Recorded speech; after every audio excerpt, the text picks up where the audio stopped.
Bracket racing isn't just what we do, it's who we are. It's how we identify ourselves. What does bracket racing mean to me? It's my life. It's where my people are. My idols, my family, my friends. Bracket racing is life. Bracket life.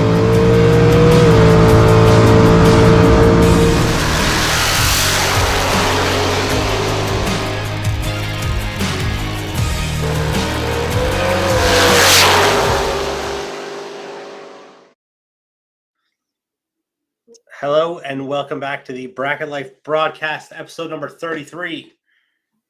Andrew back again here, as always. Yes, happy to see you, bud. How you making out tonight? I'm doing good. The opening always gets me jacked up. Like, It does. I love it. I know. Every time I see it, I'm just ready to go racing. Yeah, It's killing me right now. yeah, absolutely. Yep. It's getting close. We're getting close. I don't know how the weather was for you today. We weren't really talking about it. We had some vehicles stuck around here, just outside of Belleville and Sterling. Surrounding area. Yeah. We got a lot of snow this morning. I think most of it's gone, but it was slippery. Oof. Yeah.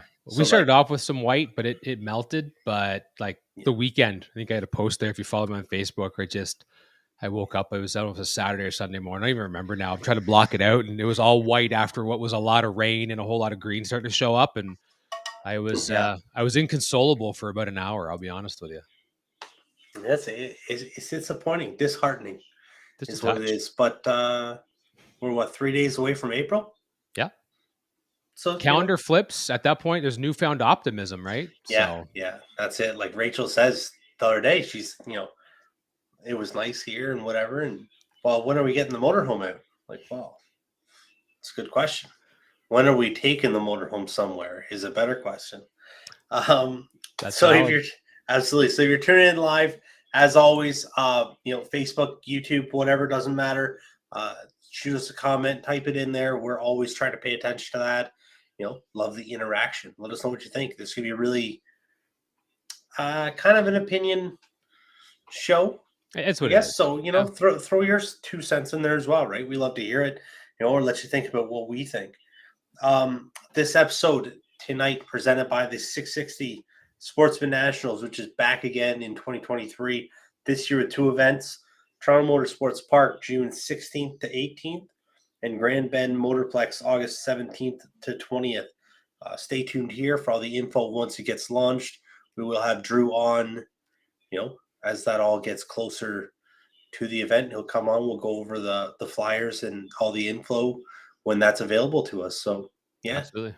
Pay attention, get excited for it, and see what happens. See all the info when it does come out. It's 79 days until the first event at Cayuga, so it is. At least that's what my loose math is, depending on how you want to do the math. It sounds good, right? I know. That's believable. It's under 90 days. That gets me excited for some reason. I don't know why that number works, but exactly. So the Canadian countdown here. We'll start it off first. Exciting for us, not a massive deal, but big enough. Bracket Life has now surpassed 500 subscribers on YouTube. If you have not subscribed to us yet, check it out. It should be just under the video if you are watching on YouTube. Hit the subscribe button and go from there. Keep it growing. Absolutely. It's getting well. Andrew, you got a fair amount of stuff. We had some more Canadians racing here than what meets the eye. Well, I have to admit, I was looking around thinking I was a little worried. I'm like, I don't know if there's going to be a lot that's really happened in the last couple of weeks. And as I got looking, there was more participation and W's out there than I thought. So we'll kick it off in Arizona. So the NHRA Arizona Nationals, which, was kind of billed as the final Arizona national event at Wild Horse Pass. There was certainly a lot at the end of the broadcast, indicating that maybe it might not be, but it's been billed as such. So a bunch of Canadians from Alberta made the trip down there. Superstock, there was 3 Canadians rolling around there. Tom Nolan was the head of the bunch, got to round 3 before he ran into, I think it was Brad Burton he ran into, who was the eventual race winner. He won it over Kyle Rizzoli, and just point of note on this, what a final. Burton and Kyle Rizzoli, if you're familiar with any of those racers from out west, 2 big names, players in Superstock. Burton is trip zip dead 2 in the final for the W, and I think Rizzoli made a great lap, but had like nothing on a 2-pack, right? So that was super stock. Darcy Clark, who was doubled. Darcy was in super stock as well. He made it down to the quarterfinals before he ran into runner-up Tony DeFrank. Aaron Steinke and William Yakimitz probably I messed like that it. one up. Yeah, we could roll with that. They were down there running Top Sportsman. They both made it to round 2 before bowing out. And Trevor Ritchie, I believe the lone Canadian and top dragster, again, second round before bowing out. Fun race to watch. I'll be honest with you. I mean, not that just as a general drag fan, it was neat to see all the events that went down there. Pro stock was a fun class to watch, right? And fuel was certainly it was wild at times, right? They had trouble getting a hold of the tracks. When they finally did, it was kind of fun to see how that worked out, right? Bruno Massel picking up a W, jumping back and forth between Fox Sports and driving a Bruno Lenko inline 4 comp car, right? So just kind of a neat event. We'll come back, go back a week and go back to the East Coast. NMCA, Skugon Dickey Muscle Car Mayhem in Orlando. So the Smokies Garage team wandered down there. They were supposed to be in Texas at a pro mod race, and it got rained out and canceled. So what do you do when your rig's in the U.S.? You have flights, tickets, and everything else. You just go find somewhere else to go, is my understanding. So they ended up over at the Orlando event. So Scotty and team owner Mike Clark. There's actually another Canadian there named Donald, and I want to go with Foddy, F-O-T-T-I, from Winnipeg. Erson Cam's Nostalgia Muscle. The Smokies Garage team qualified 4th with a 366, made some great laps. Actually, had a top mile an hour for the race at 216, which is pretty booming for a blower car. Like Getting it, yeah. Yeah, like turbo cars. That's usually where that stuff's reserved for. So really hanging there with the crowd. Got down to round 2 before they ran into eventual event winner Ty Totoro. Fortunately, after the finish line there, they had a little incident with the engine, caused some body damage when they went across and found the wall a little bit. But I will have good news on that later on here. Team owner Mike Clark, however, got into the Hemi shootout, quick 8, managed to get down to the finals and win it, running a 40 on his 38 dial. So congratulations to Mike on the big W there in the Hemi quick 8 shootout. Touring Canadian front, our buddy Skinny Kenny Hibbert apparently is on a roll down south. He's been traveling around. I'm not even sure he's been home yet. He walked into Knoxville last Saturday and on their season opener got her down to 3 cars in his Mini Cooper. If you've never seen Kenny's Mini, I know most of the folks in Ontario and Quebec are familiar with it, but if you're out west or out east, you've never seen it, get online. It's a blue Mini Cooper. It runs 840s, 850s and quarter mile. This thing is a weapon and it's deadly. Running on 10.5-inch tires, like 33 10.5s. Opens, doors all electronic and open. It's a wild little ride and deadly at that. We have drivers meetings coming up. April 2nd in London, Grand Bend Motorplex, St. Thomas Dragway, both owned by the Spreet family, will be running their joint meeting. That's going to be live on Facebook. There's going to be a practice tree race afterwards, I'm told. So that's a little neat. Modern times getting up there, being able to actually see the stuff remotely. I like it. April 8th, Luskville Dragway. And you can fill me in. Is that Ottawa? I meant to ask that. Okay. I wasn't quite sure, but my assumption. Buster's Bar and Grill in Ottawa. There you go. Yes, absolutely. Practice tree? Is there typically one after that one too? Usually there is. I'm not sure what the boys are doing. I actually haven't talked to the boys in a while, so. Okay. Well, we'll throw it out there as a maybe. Maybe not. Bring your own, right? Bring your own practice tree and set it up. I'm pretty sure you'd be able to get something rolling there, right? Like that's not a crowd that's going to say no to that, is there? No, exactly. That's it. So that'd be neat. Just and rolling through there, right? Looking at the Luskville website, trying to find dates. I ran across their championship payout for just Luskville. This isn't Super Tour. This is a home track, right? Super Pro's $1,000 to the championship, pays back 20 places. Like, I don't know. That's it. Like the Luskville, the entry fee, when you look at it, is high, right? Fairly steep enough, but like top 20, you have your money back, right? You cover that. Yeah, I never looked at it close, but until just recently, and I was, I don't know, it was one of those things I wrote into the notes because I was like, that's pretty impressive, right? Yeah. So, and most purses guaranteed at 2,500. I think like the rest of them are all like 5s and 10s because they're Super Tour type events, right? So yes, that's there have to be. I think last year there was at least 10 or 12 days that were 5K or more. Yeah, which should be more this year, I believe. That's I'm thinking the math on that too. But just a standard payday was 2,500 to win, so that's Yep. really cool. April 16th, the most lucrative free entry point series in Canada. That's my words, not theirs. I'll be honest with you. I'm just going off that. Sounding good. Shannonville. It does, doesn't it? I'm throwing stuff out there. If you want to take these notes, all these series and roll with them, please do. Yeah. Shannonville Drags. They're doing their drivers meeting in Belleville. I missed the location. That's my bad. My lack of Oh, preparation. that's at the. Is that the Legion? I just read it. Okay. I That's believe the it's part at I Legion, missed. downtown Belleville. Well, if you're in that area and you want to go to it, if you hit up Shannonville Drags online, right, Yep. you'll be able to find all the info and start dates, start times on that. Things to watch. I thought I'd throw this out there. We got the World Series of Pro Mod champion going to be kicking it back into action. PDRA East Coast Nationals from Galat this coming weekend. I was just messaging with Spencer earlier this week. They got the car set up, all the stuff fixed, new headers. That was one of the points he made. They got the headers fixed, so nobody were dealing with those between rounds. Scotty at Wildgust and the Smokies Garage team will be there as well. So back to the good news from them. It sounds like they've acquired a temporary ride through their tuner. I think it's Brandon Snyder. That part I should have confirmed. But anyway, they've borrowed a car for that event. So they'll be there. I believe Mike will be there as well, Clark, with his setup. To my best understanding, Nick Agostino should be heading there too. I was talking to him back at the car show in Motorama, and he'd been testing down in Bradenton at the same time that the World Series was going on just beforehand. I won't give away secrets because I heard some stuff that's intriguing, but those guys have figured some stuff out on turbos that should make it very interesting for the rest of the year in the pro street category, possibly for turbos in general when it comes to pro modified style racing. I'll let the world see that stuff, but I couldn't believe what I was hearing, and it looks good. So if they can get it figured out, they'll be fast. Kyle Harris will be heading down. Just saw that they're heading. They finished 4th in PDRA Elite Top Dragster last year, so they'll be heading down to make their championship charge. We've got Canadians heading to the Fling Million. We were just discussing that before the show, and that it's a couple weeks out. It's the week of Easter. It is. It is. It ends the Saturday, Easter Saturday.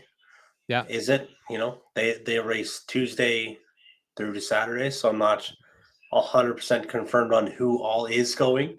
Talked to a few folks. I know there's usually a good representation of the Alberta, BC racers that we normally hang out with or normally talk about that'll be in action for sure. So that'll be exciting, right? Absolutely. Well, Big, like the first mega event of the year, right? So always cool to pay attention. Then, like I said, doing the show now, you know these people a little bit better and who they are and who you are watching. So that's the fun part as I'm going through this. We were watching like the national event in Arizona on the weekend. And as the more we talk about these folks and pick up on these names, you can pick up on, the Canadian racers and be able to cheer them on and identify them. Right. It's fun. So that'll be fun with the million.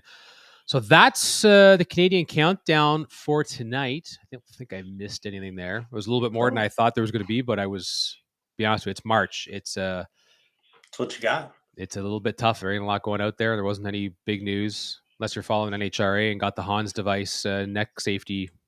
Yeah, for 749 and quicker now. And 150. I haven't made sense of that. And 150. Yeah. I thought it was higher. For some reason, I thought it was higher when I read it. Unless they've made another change. It didn't make as big of an impact, but I guess I think I just looked at the time and then moved on from it.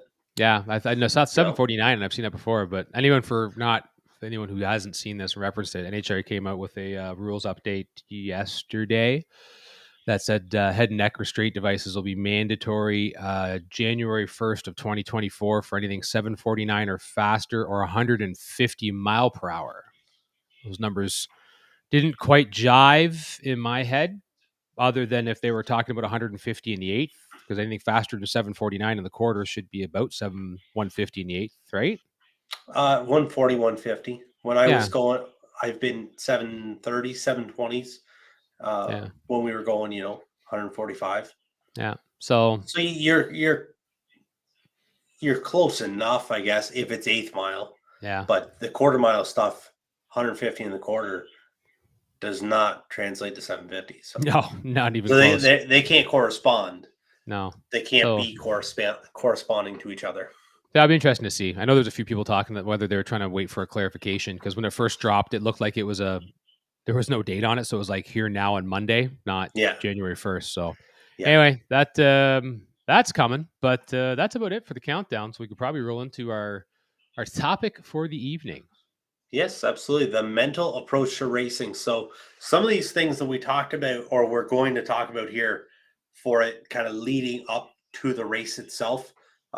I had ran through a little before and kind of thrown out ideas, but we never spoke about like our own opinions on it. When I did the solo show a few months ago now, I think, bunch of hypotheticals and, well, what if this, what if that, but like nothing as to, what I do to look at choosing or what you do to look at choosing, Yeah. and then how we go and then kind of And the progress through the mindset weekend.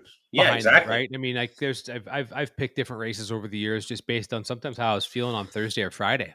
Yeah. It's back to a mindset racing versus I know there was maybe a more lucrative race to go to, but to be frank, my head was, probably not Yeah. in the spot to do well there. So we were going to another place, right? So I think the mental approach on a lot of things. So with that said, maybe that's a good place to start is we're talking about the mental approach to racing. Like one of the first steps was like, what do you want out of your racing program? Right. I've certainly had years, particularly when we had our daughter Charlotte, where, to be honest with you, my approach to racing and where we're going was what's the closest, least distance type events that are the most likely to, not make me show up too early as I have to get there, and also not run me too late because we got to get home. Yeah. So it was a much different aspect to everything, right? Even how we approach the events, because when you're going into them, you're going to events with the idea that I'm just here to have fun. Because in all honesty, I'm probably lucky to be here because I've got a less than 1-year-old traveling with me, and if she don't want to be there anymore, we may not be there anymore anyway, no matter what round we're in. So, Yep.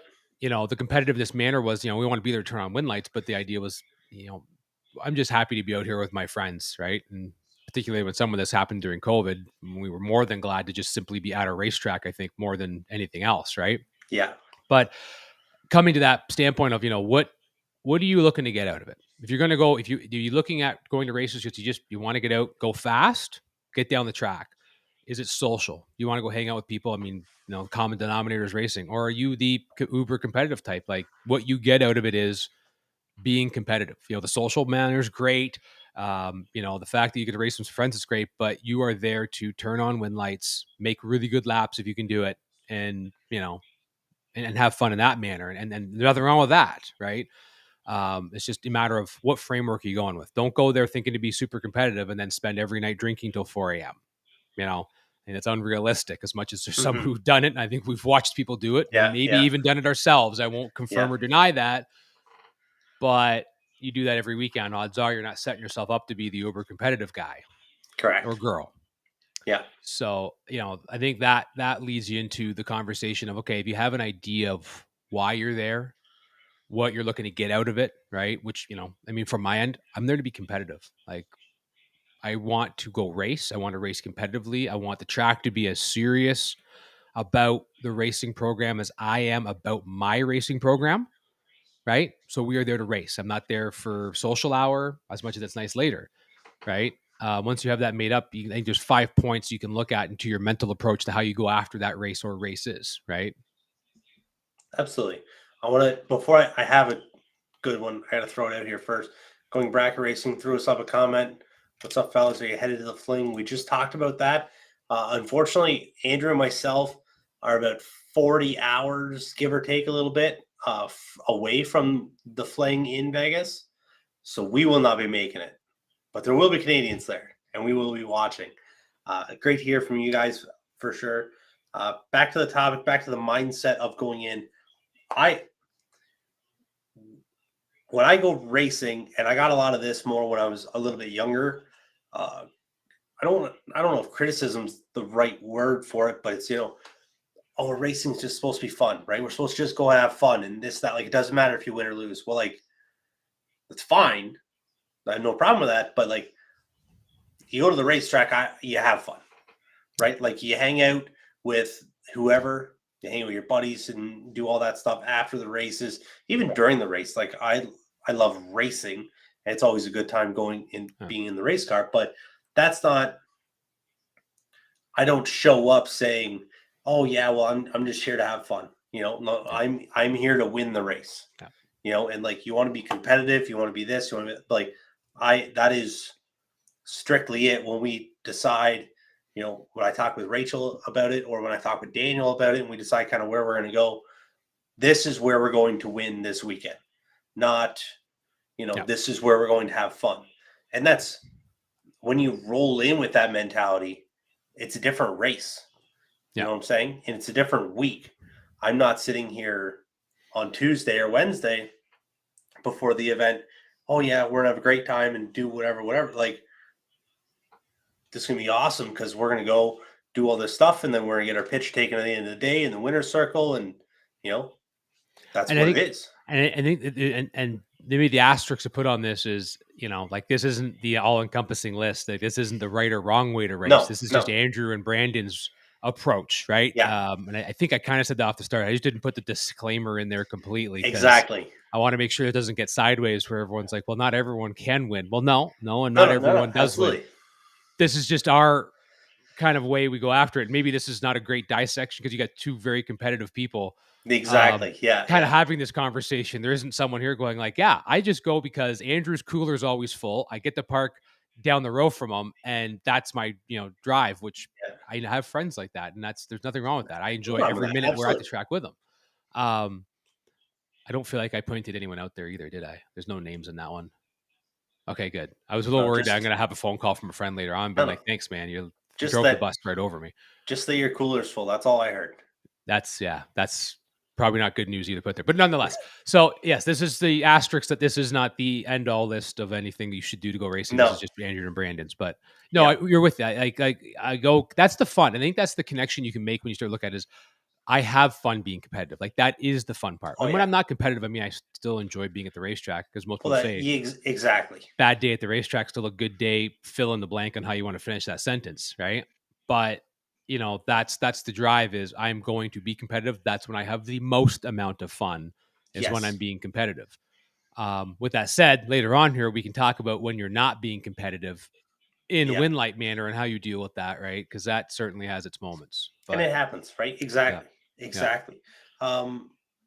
Moving through for when we spoke about how you kind of view your racing program, how you show up, what you want out of it. So that's, wasn't really making a huge point there, just reiterating that like, it's all whatever you want out of it, identifying that first before I sound a little too carried away with how I look at it. Yeah, we do not want. It's not to turn into anything preachy by any means. Right? That's right. That's right. Yeah. So picking races. I mean, this is like the step one. And maybe I'll talk about the 5 steps real quick. We're going to go through, right? So the 5 points I will talk about, like, I think tonight, just because this is a big subject. Like, you could spend many hours going over the mental approach to racing and have 25 chapters.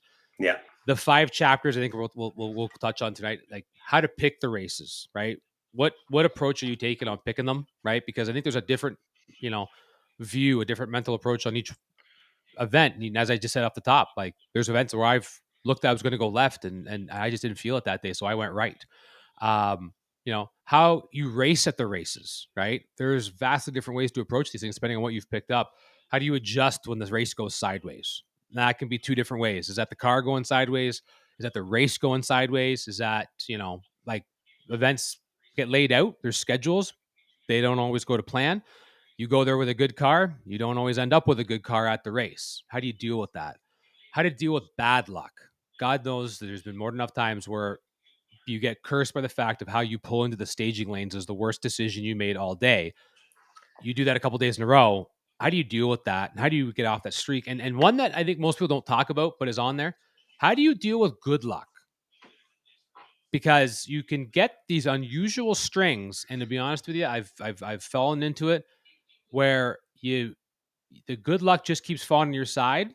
And eventually it runs out because the reality is you're not approaching it properly. So that's kind of the 5 areas we'd like to touch on.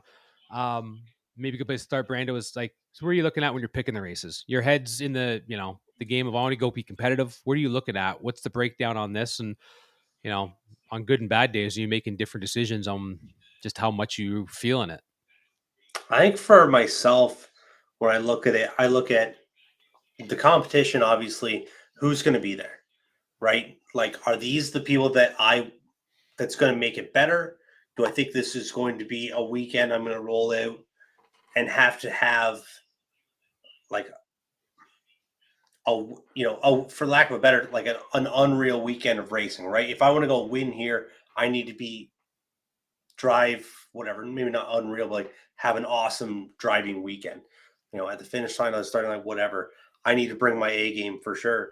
That's I'm going to look for that.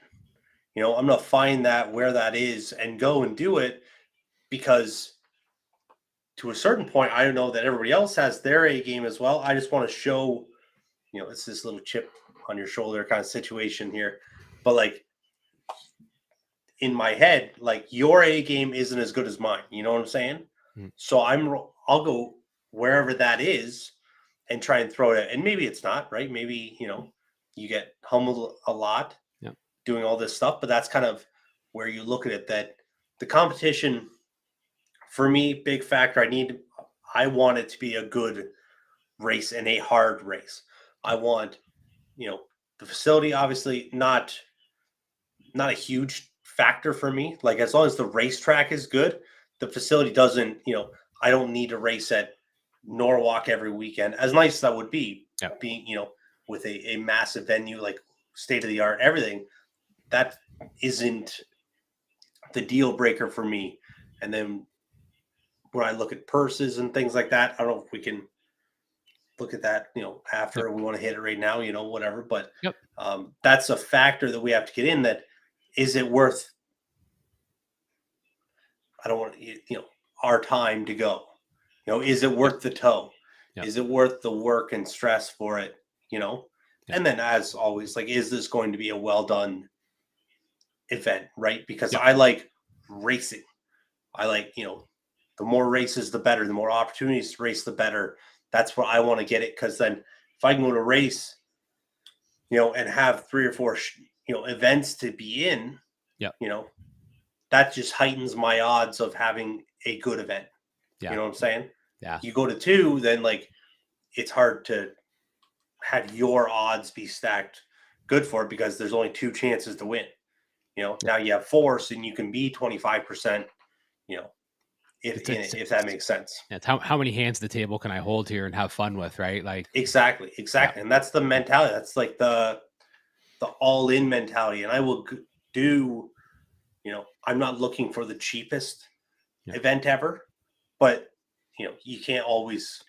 If you find the cheapest for the biggest payout, usually that's also a race that you're showing up to with 300 or 400 cars. Well, and like you got to win. And I've been to those events where you roll in and you see unreal car counts. You realize this event was too cheap with such a good payout, which is great in the sense of it's attracted a lot. But all of a sudden now you looked at an event when I'm going to go make a bunch of passes. This could be fun. To all of a sudden, I'll be honest with you, I've been at events where I've been sucked back down to the cauldrons of being depressed, going like, all right, this is too big. Like, this is not what I was looking at, right? Well, we just experienced this, right? Where we thought that when we went to Bristol, this was going to be, it for us. Like, that's where we wanted to be. That's what we wanted to do, and then we show up and there's, 640 entries? Yeah. And then, because great deal, like lowish entry fee, right? It wasn't terrible for what the payout was. But then 640 guys show up. There's 640 entries, I'll say. Well, then, you lost the time trial. You lost the buyback round. So, then you didn't have the chance. So then and we're kind of flowing through here a lot. But like, this is a different style of race, which is kind of another thing we want to talk about, in a minute. Oh, absolutely. And this was like one of those things where you go in, you have that mental approach. Okay, we looked at it, man, this ticks a lot of boxes. And all of a sudden now it's a much different race. Now it's a different race because everyone apparently had the same thought at the same time of let's all go to Bristol in September, which, I don't know how you factor that, right, when you're looking at the event. Because, it was the first time I've ever run into that where I had an event that looked so great on paper and the weather looked fantastic, and all of a sudden it's a totally different looking race than what we had thought we were going to, right? Which I'll be honest, it messed with me because I wasn't prepared for that, right? And back to Yeah. being prepared for all things. Now, to be honest with you, the next event I go to of similar nature, right? You know, the approach is feel things out early. And so there's good points there. Like I kind of made a little list of like the questions that I guess I go through in my head, right? So like what races, you know, things Andrew looks for when picking races. You know, the simple starting point that many loafers, what happens if the race goes sideways? So this being that valid point of I hadn't thought about that in Bristol. And the sideways part was more, you know, I got a great promotion that's really not known for any issues. I got a racetrack that's got all the equipment on the planet. Um, you know, the issue that was the sideways issue, which was really only a racer issue on my end, was I didn't expect there to be 200 more cars than there was, or entries, right? Well, probably cars, in all honesty, too. But Well, you know, yeah. right? And that's where the sideways part went, right? It threw them for a loop. They had to make snap decisions. It changed everything that we went with an approach on I mean, both of our ends. Halfway through the race, we switched up and made a totally different change. And I didn't do well with that. Right. And I think anyone who was following us down there saw I didn't do well with that. I struggled immensely and got down on myself pretty hard because I was willfully unprepared for that change. Just had never thought about that being the case. Right. And didn't do well with it. But you know, when you look at it, like, what's the promotion and track history like? Well, back to at that particular event, the Fling brand is top notch. They don't like I typically don't find them making bad decisions. They usually make decisions that aren't always as well liked, but usually it's because of a scenario that unfolded in front of them where there's two options that aren't, you know, what everyone wants. There's option A and option B because of what they had to deal with. Bristol the track. I've been in other facilities where I just know like this track is habitually bad at, you know, getting stuff done, or this track is habitually bad at prep, or this track is just habitually slow. Nothing else really goes wrong. They give everyone too much time, or they, you know, or they're fast. Like get your stuff together. You're going to go in circles right from the get go. But you know, what's the history like, right? And what do you got presented with? Does it pay well? And I think that's subjective. You know, like that's the aspect of the mental approach. If you go somewhere not having expectations of a great payout and there isn't one, you're probably not as disappointed, right? You don't have that affect your game when you go there and find out like you think you're racing for $500, $600 and it's, or sorry, 500, 600,000 to win or whatever the numbers are, like large numbers. And it's like $500. You're like, this is it. Right. Yeah. And you find out about it in the middle of the race. I've had times where it's like, we're only racing for 500 today. And all of a sudden my brain checks out.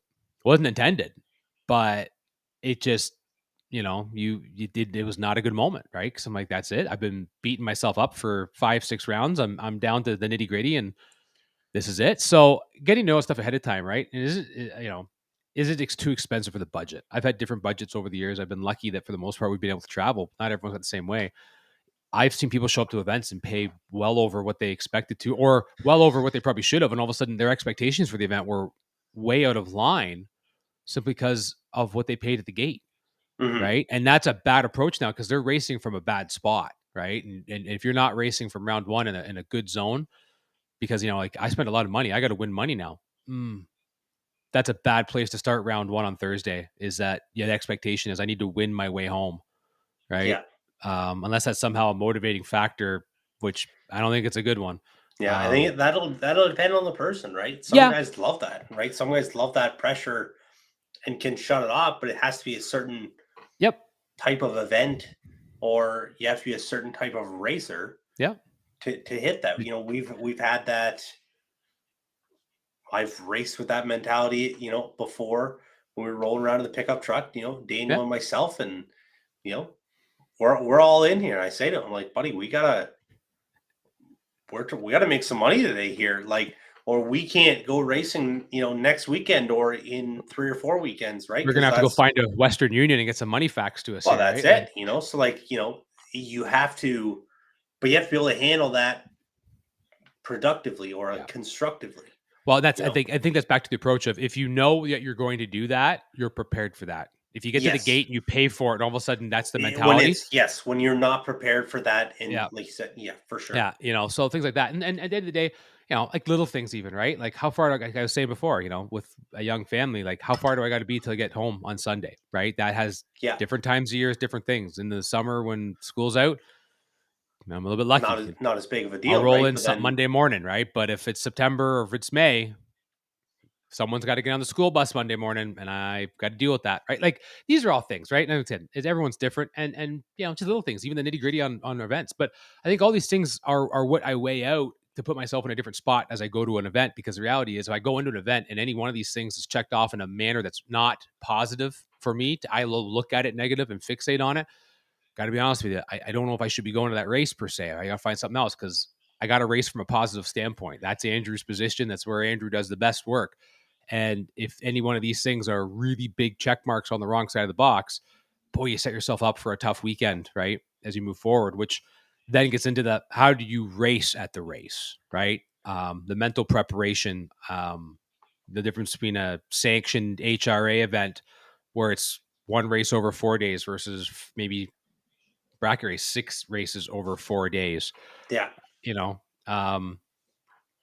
one of those things where like I've had that luxury to be able to race in those different formats, right? Where the IHRA days where we had one race over 3 or 4, right? And you're in survival mode just trying to get to the final round because you got blind rounds every day. You're following Top Fuel on one pass, and next thing you're following Top Sportsman. The track is just stupid good, right? Your flexibility's got to be uber high. And then you get bracket races where you're going to run 3 races today, 3 complete events.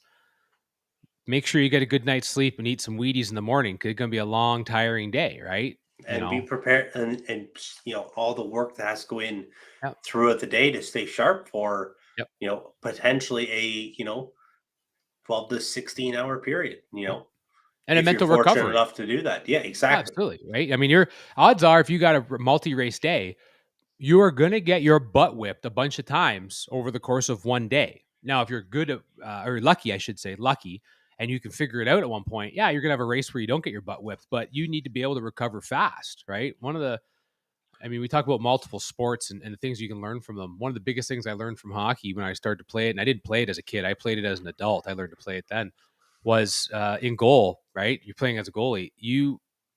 The result is the result, but in the middle of a game, you let in a bad goal or have a bad moment, right? You have that moment where you need to recover fast because guess what? The whistle's going to go, the puck's going to drop again, and you need to recover as if nothing had happened because the next shot will only matters just as much, right? Exactly. So, when you get to these multi-race day type deals, that ability to forget, have a short memory on the stuff that does not matter is as important, if not more important than anything else, because if you're doubled, you're running 2 races. I don't care any which way you slice this. If you don't have the ability to get back, and that's an approach difference. If you go to an IHRA or NHRA type event, to be honest, you don't really need to recover fast because if you lose, unless you got 2 cars there and you're running 2 classes, done is done.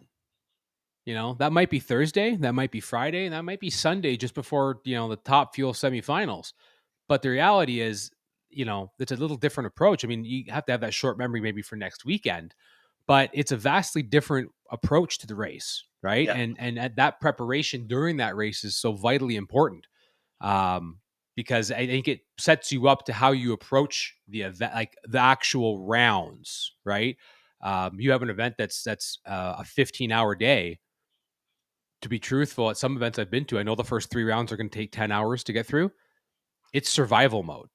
Yeah. It's not thrive mode. I'm not going out there trying to make ridiculously good passes in the sense of try to be 00, take 00, all the fun stuff we dive about. I just need to put a round win on this board to get to the next 3-hour interval. And then another round win on the board to get to the next 3-hour interval. And then you're going to hit that crossroad where now we can go. Like now we're going to find momentum and we're going to go. If you're not prepared for that going into that and have that in your head as this is what this event's going to be potentially, if you're expecting to get on a roll and make pass after pass and you're not, good way to find yourself in a hole, right? Yeah.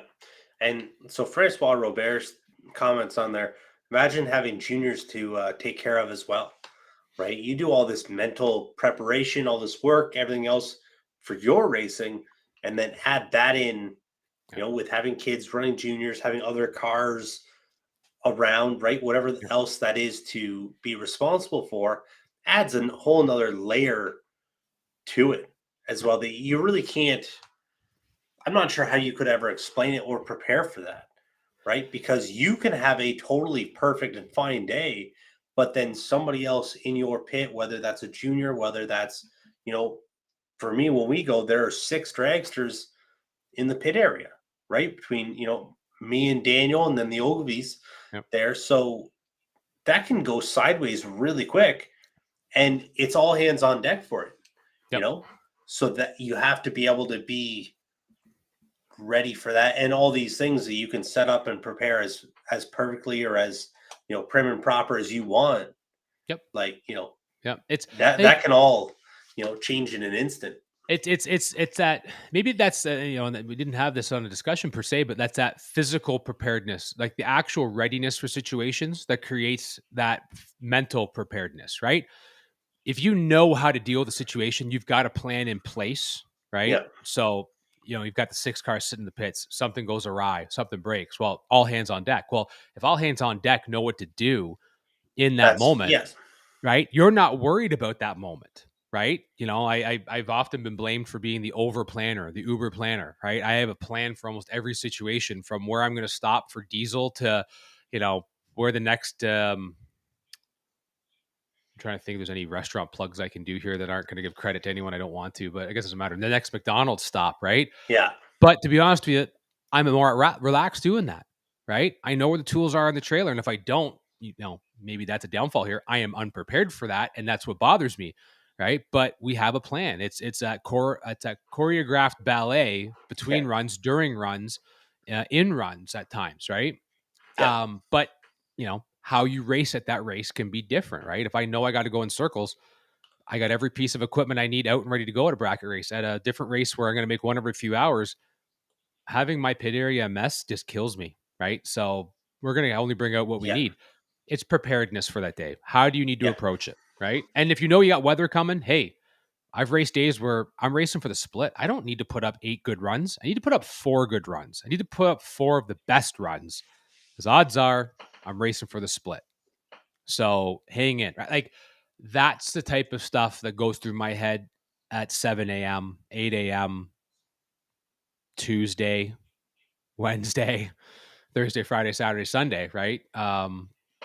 In preparation for these type things, right? And again, everyone will be different. I mean, if you're the party guy, it's probably, mental preparation is making sure you're up in time and have some breakfast in you before, first round if you've missed time trials.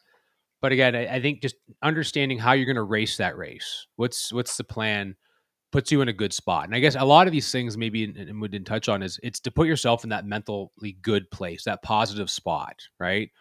Because I think that's the best place you're going to win from, right? That's the one place you're going to have the most success from, is how do you get to a good mental place to always be in that. But this, that good spot starts as far back as, the Monday or the month before, or, the previous season before, when you're looking at your events, right? As we go through. But yeah. So Andrew, I want to kind of hit the next question or next topic of it. We've talked about it a little bit now already. So how you race at races, what kind of mode do you get in certain times, right? You go to a particular event, you could have 3 or 4 different styles of your own racing that you're doing throughout one event, right? Depending on what it is.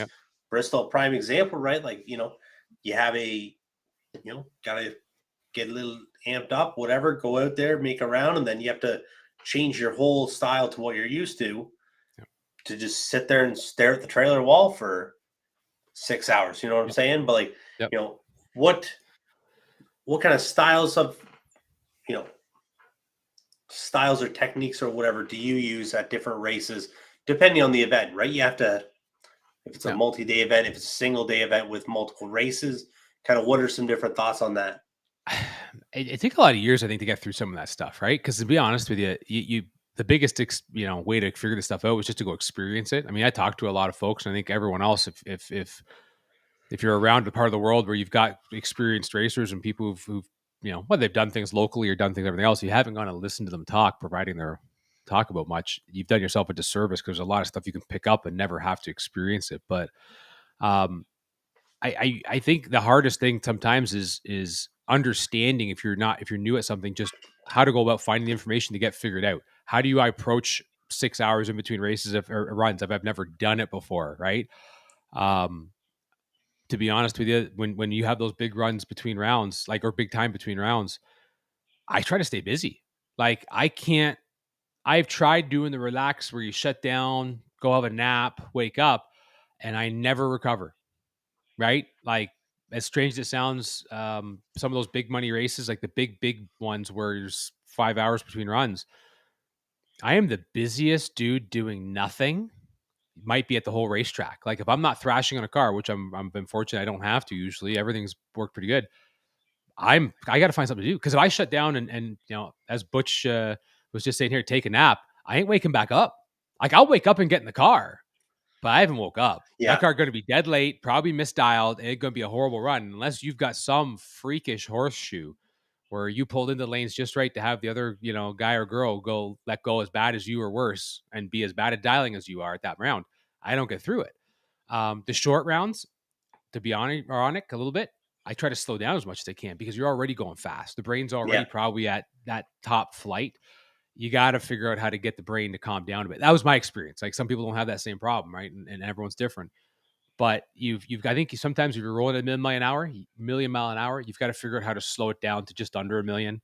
And if you're going at a snail's pace, you got to keep the sharpness, whether it be physical or mental, right? I know some folks go out there and they'll do jump jacks and push-ups to try to keep the blood flow going. I don't worry about that as much. I just got to keep the brain sharp.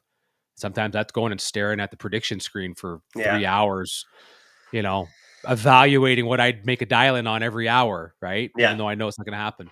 Everyone's got a different shot on that one. But I think having a way that works, identifying that. Yeah, identifying that for sure is the big one, because for the longer weights, I guess you and I are very opposite. I like to relax. I like to lay down. I recall at the million when we went there and had great success. Not unreal success, but it was a very successful weekend. Some of the best naps I've ever had in my life are between rounds at the million. Yep. And I recall that, and Rachel and Mike were there, and so then you were always up with lots of time. Yep. They'd make sure you were up. And then even when we were at Bristol, it didn't necessarily result in the way I wanted to, but relaxing, taking that time to myself, especially now having our own motorhome, hanging out in there, doing my thing. I found I could get back up to where I needed to be, which isn't, I don't think I'm on the raggedy edge, all the time. I don't need to be that jacked up for it, but I can get to that precision point for myself, but I know that about myself. Butch on again, right? Helmet goes on, kill mode activated, right? He's right. Like, that's it. Like, that's, you rise to that for myself mentally. I wake up and you're there. Yep. That's just something I can do. And then in the fast races, when we have to be flying through, I like the fast pace. Yep. Because I can keep my mind at level. I find that I do, I like when things are moving though, because then you don't get out of that rhythm. Yeah. And that's important too. I mean, there's been times where we get rolling so quick. As stupid as it sounds, I almost stop thinking, but not in that bad way. Like, it just, stuff happens. Like, I'm in the car and you're doing stuff and you don't realize you've done it. Now, you're not doing anything dangerous. You're doing what you got to do. Yeah, the muscle memory kicks in, and all of a sudden now it doesn't feel like you can do any wrong, but you got to get to that point. That's back to, like, I understand when I need to make a survival run, and I understand when I need to make a kill run, right? And kill runs usually happen when you're starting to go in circles, and everyone's probably made the same number of laps. Everyone's in the same mode. Survival mode is just, I need to make sure I didn't have a nap and get up there and make a bad lap. So maybe this is a good segue then. So how do you adjust when the event goes sideways? And we've raced just enough together. We've both had sideways events for different reasons. We've been at different events and you've seen some of my text messages when I'm at a race, and you can just tell I'm going sideways, and so is the event, and I'm not sure which one's worse. So what do you do? And we talk about this, maybe we'll qualify this. Like, first, what happened when it went sideways, right? What caused it, right? is this within your control or not type of thing, and maybe take it from there. So from that standpoint on, how do you adjust? Where are you at? Where's your head at? How do you make this mental changeover that's of maybe gigantic proportions? I think depending on what it is, I'm not sure how much it really matters. Actually, I feel I can recover fairly well now. 5 years ago, maybe that wasn't. I know that wasn't really the case. You go out there. I'm double entered everywhere I can go. I make a bad mistake or a bad run on my first entry. Take a tough loss. It was hard to kind of let that go to it. It's different now. I've done, I've gotten out of that. I realized that not letting go of it it's just going to make the next one worse, Yep. So you've accepted that fate and matured as a racer more. So, but that's, like I said, that's me now at 27, I guess. Yeah. Where me at 22 doesn't have that same mentality or maturity to be able to do that, just on the fly like that. Now, something like a breakage, your car breaks, unfortunate, fix it, right? Yeah. Figure it out. That just is what it is. Goes to being prepared for it when there's a breakage that's not catastrophic. Yeah. Right. Yeah. Like if you're blowing engine up or something like that, then it just is what it is. But, when you have rockers break, or when Travis was down last time for the final Super Tour race, Yep. Two-piece flywheel ring is bolted onto the flex plate itself. Well, every one of those bolts just shredded off and it won't start, right? It won't do anything. We look down, see it. Well, that sucks, right? That's terrible. But all right, well, we got another one right there, and we got a starter, and we got this, and we got that. So, we get at it. And then I find very much it does go back to the kill mode that Butch talked about. Once I'm in the car, I kind of zone out with it now. So, like, I can get over that. If my car's broke, it's a little different with the responsibility with Daniel being there, to be honest with you, because you have to take care of that person. Like if something goes wrong, you don't want there to be an issue that you could have fixed if you paid attention to it. So that's a different mentality, as well as what Robert said earlier with the juniors. So that's a little in the back of your mind, but I'm still pretty good at blacking that out. But if something is going on or just went on, I can zone out very well now. And see, that's and maybe that's a good.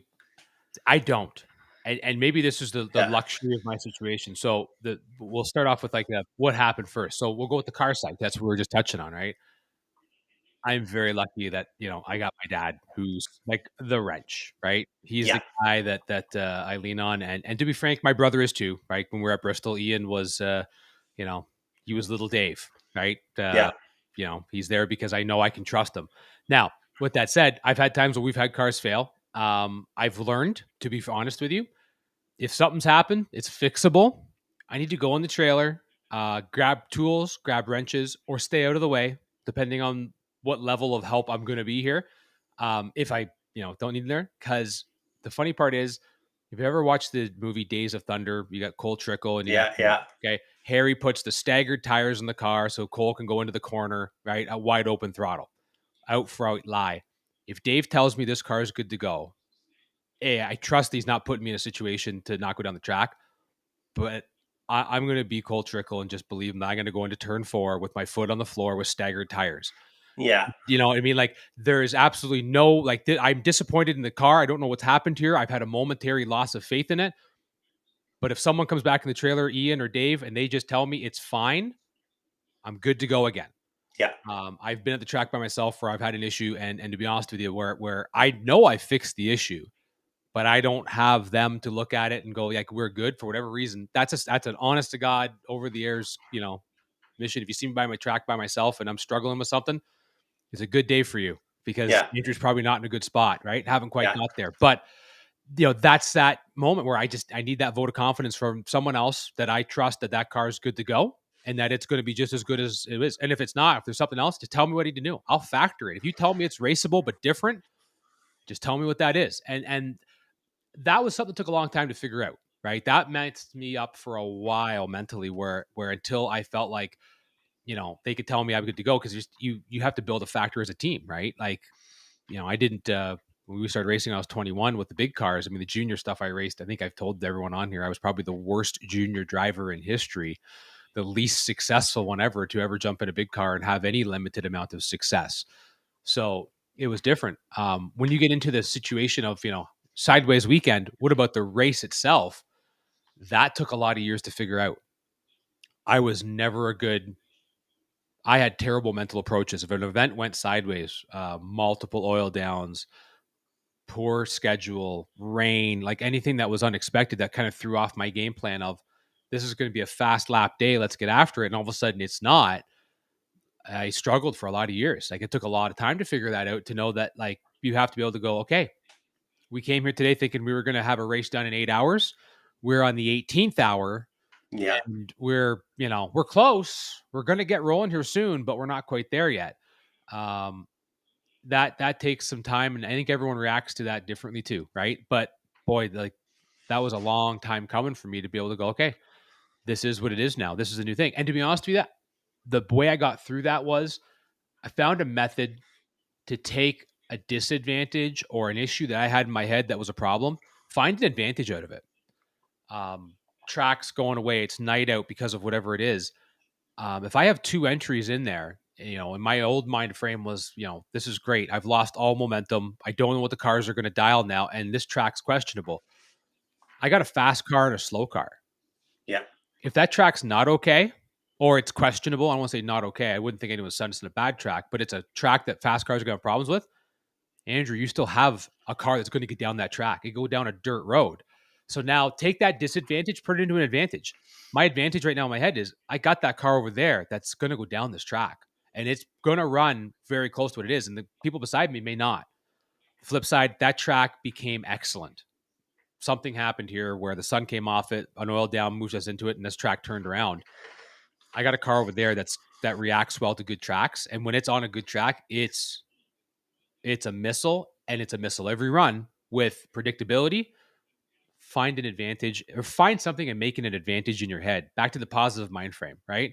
You just got to make that switch over, right? And that was something that took a little while to figure out. And that was one of the, upsides of having maybe 2 different types of cars in the stable, was if the conditions changed, one of those 2 became an advantage in my head, if not For both, sure. right? Or something came to my program, huge weather change. I love those. You give me a huge weather change, I'm in my element, because I feel strong in my program, and I don't feel everyone else is. So 1,200 feet of change, 1,400 feet of change, wickedly hot sun, storm rolls through, clears out all the terrible hot air, and all of a sudden it's cold. It's a mine shaft out of nowhere with a good barometer. Yep. I'm ready to rock and roll, because I think I'm going to put numbers on the board that are way better than everyone else's, right? Or at least there's a good chance of it. That may not always be the case, but in my head, that's where I'm at. Now I got an advantage, right? Now you got a positive place to work from. Absolutely. So we're kind of rolling close, like we're right about that hour mark here, quick, but I want to hit these last 2 points for sure. Yep. We'll kind of try and wrap it up for everybody. We won't be too long-winded here, but how to approach bad luck. This is a great one. For myself, I think that you and I, to a certain degree, we're going to be very similar on this. We haven't spoke about this directly before, but bad luck, whether that is the race car keeps breaking, you have issues with the motorhome, you have issues with the trailer, you're going down there, turning on good, they're doing good runs, and then just not getting a win light, whatever that is. For me, if it's a weekend, deal with it, right? If there's, you have bad luck getting to the racetrack or getting home from the racetrack, those factors can impact you just as much as anything on the track. You have an issue with the motorhome, whatever that may be, a water leak, a fuel whatever. Doesn't matter. Oh yeah. There's a million things. If anybody has a motorhome, you know there are a million things at least that can mess your day up. If there's anyone in the motorhome, you have early gray hair or less hair in general, right? But Yes. My hair will be gray here soon, and it's not just from the motorhome, but it's coming. But you just kind of you deal with that problem, whatever the problem is or whatever the situation is. If that's not a win light coming on, you deal with that. You reevaluate. You look at Yep. what did I do? What did I set myself up for success? Yep. You don't need to you evaluate your process, but you don't need to reinvent the wheel right away when you're having a bad luck. If we focus right on the racetrack, you have a string of good runs that just get beat, or you have a string of okay runs. Either way, look at your process, but don't change everything. If you're struggling on the tree, okay, well, what can we do to fix this process to stay more focused? Having problems with the finish line, change the strategy. Yep. Make it so you don't need to be good at the finish line, but don't just change the whole thing. Right. You can't throw your whole rule book or whatever. You've got a mindset. chalkboard full of experience you've been writing over these years. Don't go and erase the chalkboard. Just change a couple of the parts of the equation. Yeah. To see if you get a different result. Exactly. And like you said earlier in the show, having a very short memory, that's huge. If you go out there, you can be making stuff up. I have seen it. I have done it. You get carried away, make one mistake here, in this round while this is my problem. I keep doing this. I can't get over it. I'm stuck. I'll never be able to, I was giving the finish line back. I'd get down there, drive it. And then I was putting myself in a 6 thou window. I would either take the strike by 3 thou, or I would give it back by 3. Yeah. So I'm driving well, yeah. Right? Driving really, I'm seeing it. I'm putting them in the same place every time. It's just the wrong place. Yep. So then you get in your head. You're like, well, I keep making this mistake. I can't do it. I can't do whatever. So then you start changing. I changed my strategy and game plan that got me to where I am. Yep. And that didn't help either. Yeah. Right. And then somebody came and, you swat upside the head, think about it. Take your time, reevaluate what you're doing, and you don't need to change everything, right? You can do it. Yep. You don't need a little, I think that's smack on the head and a little pat on the back, and you can go, little guy. And no chance the smack came from someone with the initials TT, did it?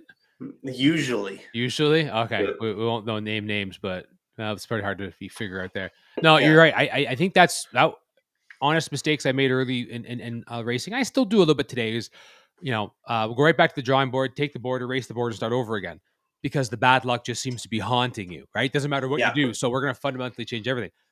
That is not going to be the recipe for success, right? Like you said, if you're making good laps and you're just coming up on the wrong side, honest to goodness, it is flies in the the idea of like, if you keep doing the same thing over and over again, expect a different result, it's insanity. Well, if you're doing good things and you're getting the same result, the reality is the bad result won't always happen. If you're out there laying down great packages and you're just simply getting beat by that one run every round for whatever stretch is, you need to keep doing the same thing, because Correct. it will not forever be like this. It will come around.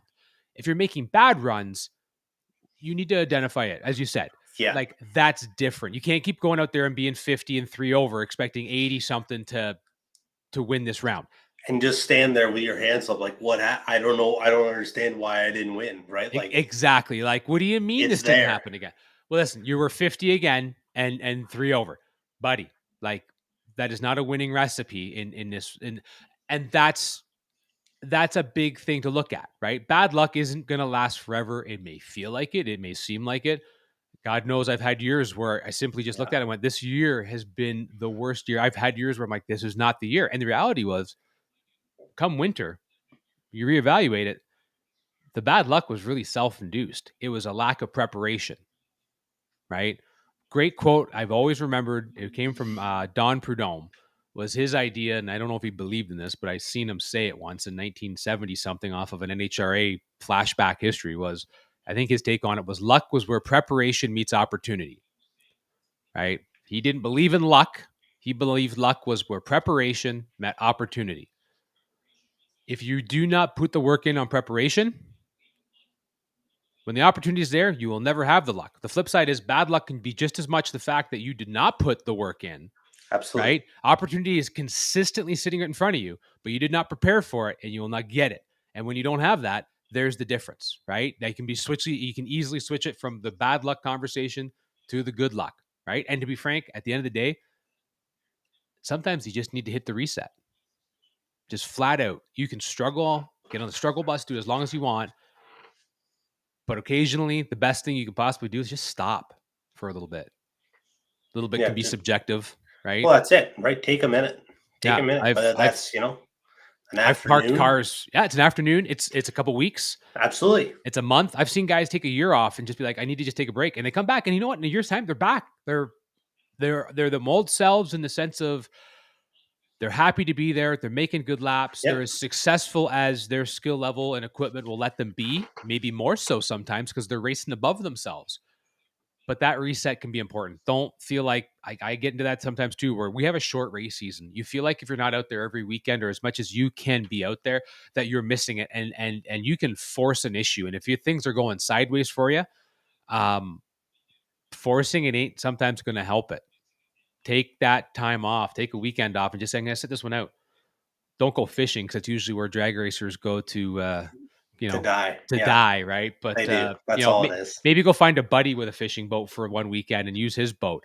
But nonetheless, find something, right? And that can sometimes be that difference where all of a sudden now, guess what? You come back and you got nothing but good luck on your side, right? And great transition to the final part of that, right? That's right. That's right. How to approach good luck. I know that's a weird one, and maybe anyone who heard that goes, well, what do you mean? How do you approach good luck? You take good luck, you hoard as much of it as you can, and you roll with that as long as you can. And to be truthful, not wrong. Yeah. If you got that rolling for you, great. I'm going to reference this. If you're probably under 35, you may not know who Al Bundy is or Married with Children. Or if you're under 35 and know it, you had a great upbringing. Congratulations, because you watched a fantastic sitcom that had more life lessons than anyone will ever want to admit. But the Al Bundy approach to good luck, I do not acknowledge it. I do not want to see it, and I will not admit it's happening, because the second that I do, a proverbial lightning bolt will happen and come out of the sky, and it's over. Yeah. And the reason I say it like this is I think good luck can also create what's the word I'm looking for here? I'm having a moment. You can relax and you can lose an edge. If you've got wind lights being turned on because you are 50 and 3 over and you can't not go down the track and turn the wind light on, what you inevitably have is you lose that composure to be competitive to an extent, right? And it's not sometimes a lot, but you can definitely find yourself not going to the same extent you used to be to put them on. And when that luck runs out, all of a sudden it will. It inevitably will, right? You'll be in trouble. So there's a lot of folks who don't understand, like, you take success and run with it. You take good luck and run with it, but you can easily make you unsharp. It can easily, go the opposite way. And why I use the Al Bundy analogy of don't acknowledge it. It's not that you don't want to take good luck and not say that I've got some good luck, but you don't just sit there and go, oh yeah, I'm filled with horseshoes, and not realize you still need to be putting work in. Right? Mm-hmm. Like, and if you're making great laps and you're doing them every time, and it's just, you're making great laps, like you can wake up in the morning, that's great. But I think you also need to look at it and go, like, this isn't like, you need to continue figuring out how to do that, because it didn't happen because you woke up. It became because the work you put in to get to that point. You need to keep doing that work, right? If you hit the tree every night and all of a sudden now you can't miss the tree over the next 4 weekends of racing, it don't mean you got to stop at home work. If your car is stellar because you've put all the time and effort into making sure every week that car comes, down, apart, and rebuilt again. Be honest with you, I'm a bit superstitious on that. I'd probably be taking that car apart every week, but there's a reason that it's as good as it is. Keep doing that. Good luck can facilitate laziness, which, can cause problems as much as anything else, right? You got to know how to manage good luck. You got to know how to manage success, because you can get in your head big, and that's sometimes a problem too, right? Discounting things. Identifying the difference between good luck and good preparation. Yeah. All that, because if you get a string of win lights, right, and have a great year, a great few weeks, whatever, turn a boatload of win lights on, is that just luck, or is it all the work you've put in before? Yep. Right? Know the difference of it. For myself, when you're rolling, a lucky round, because for the most part, everybody has one on a great day when they 100%. win. So you have one of those rounds you probably should not have won. We talked about it a couple weeks ago with Spencer in the World Series, right? Round Exactly. one. That's a bullet. Dodge. That's the luck. Luck. That's Yep. the luck you got. Yep. So that's all. That's it. You've used it. You're done. If you want to win, you need to stay disciplined, work at it, use all the other tools that you've set up to be successful, Yep. and go for that. If you have a full day of luck, which many people have, absolutely. Like that, there's a bunch of accounts of it. Yep. Then you can look back. More than likely, next weekend won't be the same. It's a very high probability, right? And if it isn't, great. Identify that. Don't let that you're not going to slide by 2 full weekends in a row, and exactly. without staying sharp, without Yep. earning that, Yep. earning that second one. That first one might be a gimme, and just a decent day, Yep. But that second one's not going to be that way. No, and don't let it be something that it gets to inflates the ego, right? I mean, I don't let it not inflate the ego a little bit. I mean, in all honesty, there's in any competitive sport, a bit of ego is going to help you. It's just a matter of how you manage that. There's some people who have great management of their egos, and we've all met people whose egos need their own zip code, right? Yeah. And they don't need any inflation, but it's you got to manage that. If things are going well, there are reasons, as you've said, there's ways to do it. Understand that, right? Yeah. Figure that out. You may not understand it, but you need to get on the method of doing that, right? Because it's a big thing. It's a big thing. Quick, just before we're done, because that's about it. I wrote it in after I thought about it because we were coming up. I wanted to spend more time on it. We can look at it again, Andrew, in minute and a half, 2 minutes, give or take. What's the perfect event? Size, payout, buybacks, no buybacks? My cop-out answer is any event that I think is going to be a good time, put on by smart people who are going to make the best decisions, that at least gives me a chance to win back the amount of money it took me to get there, run, win, doing everything else. I don't think there's if you put a flyer in front of me or 10 flyers in front of me, I mean, I could probably pick out one that I think is better than all the rest. And that might be a $10,000 to win race, and the rest of them are all $100,000 to win. Yeah. I'll be honest with you, that type of answer is one of those subjective ones that, absolutely. And that's the hard part about it. That's, maybe what we look at. The perfect event to me is just something that's realistic. It's like the SMART goals, right? Smart, measurable, obtainable, realistic. I always forget what T is. Timely. I don't know.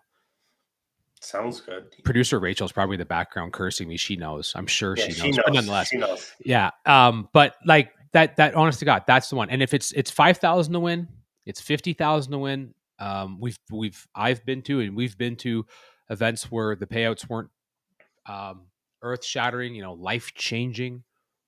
But that was a fun race. That was the best race. And I've been to events where, again, it wasn't life changing, but they, payouts were good. But that was a terrible race. It was not fun. And I left going, I don't want to do that again. I'm out. Right. I think that's my cop out answer, if you will. How about yourself? Fun. What are you looking at? When I thought about this, what kind of came to mind for me was very similar to the World Super Bowl Challenge. 50 grand. I like what I think I like. Yeah. Let's get this clear. To this point, my answer may change in the future as we go.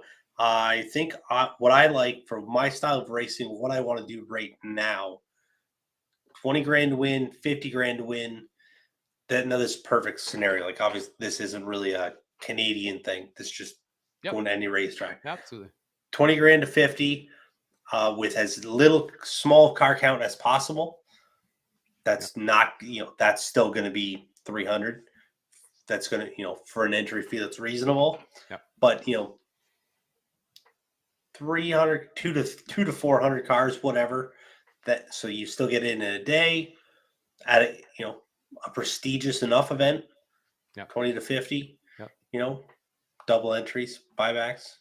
Yeah, That's what I want to do. If I could go do that 2 or 3 day weekend stuff all year long, like I think that would be really, because it's just big enough that it's a very prestigious event and can have that really big payout. That I really like. I like the big check that says massive numbers. I haven't, I don't have one that's got a ridiculous amount on it yet, but you I got like some zeros on it. Oh yeah. Yeah. But I like chasing those, but it'll still get done. Yeah. We can have a time trial. We can have a buyback. Yeah. And then you get 2 rounds in, and then it's very similar to first round at home. Yeah. You're rolling. With, exactly. And I can find that zone still. I haven't been able to find that zone very well in the, handful of events I've went to with over 500 cars, which normally has been, closer to 700. I haven't really found my rhythm in those type of events yet, but back to experience, probably. I mean, I'll that's throw it. it. That's right? it. Right. Absolutely. You haven't done that. So how do you haven't figured out the winning combination on that yet. It'll come, right? Yeah. Yep. And very similar. Once you get to round 3 in those mega events, you're rolling, right? You just got to get rolling. That's all you need. Yeah. But that's about it for tonight. We appreciate everybody hanging out. It's a cool show, right? It's something different. I like these ones. Well, I guess they all get me energized for it. Spencer's episode 2 weeks ago was really good, but this one's really got me, juiced up to, let's go racing. Let's get some race cars going. Well, I had to order some new parts. We brought a new brake package for the vet. I got some new rims ordered. Like, I'm ready to go out and work on it right now. And I really shouldn't. I can't. I got other stuff we got to do after the show here, right? I love these type shows because you get jazzed to go do some stuff, right? And since it's almost April, like, how do you not get excited for it?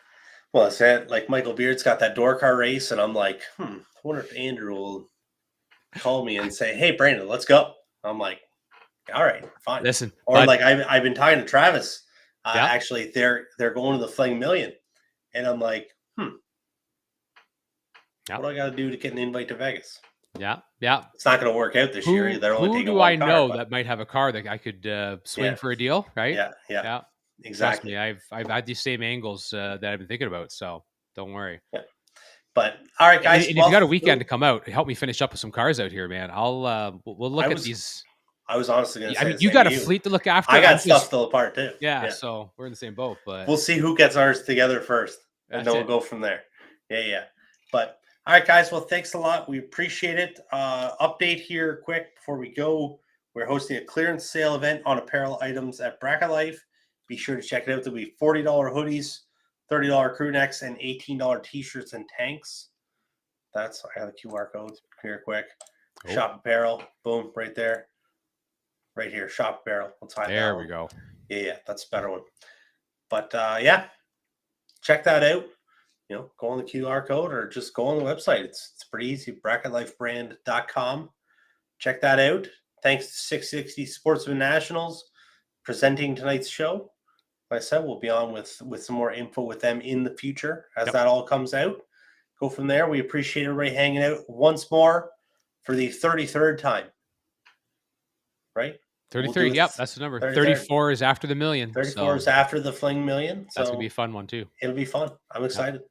All right, guys. Andrew, thanks again. Yep. And we'll talk to you guys all soon. Have a good night. Bracket racing isn't just what we do. It's who we are. It's how we identify ourselves. What does bracket racing mean to me? It's my life. It's where my people are. My idols, my family, my friends. Bracket racing is life. Bracket Life.